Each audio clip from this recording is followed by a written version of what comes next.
The shocking discovery of the bodies of Gene Hackman and his wife Betsy Arakawa late last month has puzzled investigators, who are still trying to determine how and when the couple died.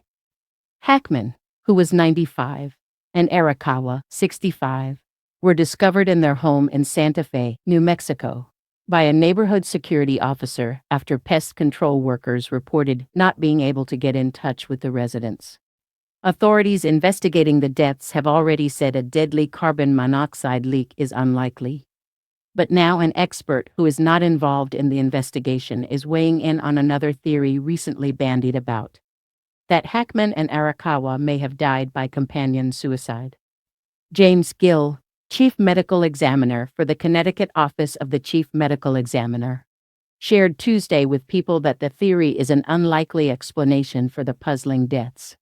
Gill, who said he had dealt in the past with cases like that, explained that couples who die in a dual suicide are usually together in bed.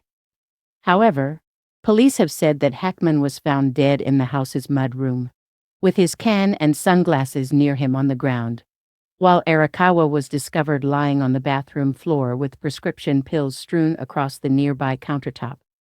The two are believed to have been dead for several days before they were found, and both bodies had signs of decomposition and were partially mummified.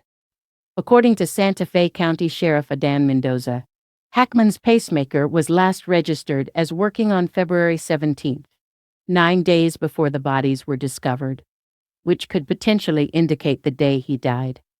The fact that they're in two separate locations tells me that I think that's less likely, Gill continued. The medical examiner said that the initial information about the scene makes it appear as if Hackman had collapsed. He's got a history of heart disease. He's got a pacemaker, so that would not be unusual, he said. Another detail Gill focused on was the fact that Hackman was ambulatory before his death, which he thought decreased the likelihood of a scenario in which he was left potentially helpless if Arakawa had died first. Sometimes we'll see instances where someone is bedridden, and maybe they have dementia, and then their caregiver dies from a natural event, and then there's no one there to take care of them, and then they can die from dehydration or what have you, he explained. I don't think that's the case in this. That information could be particularly useful to compare to when Arakawa may have died, though Gill admits that's a little bit of a more gray area.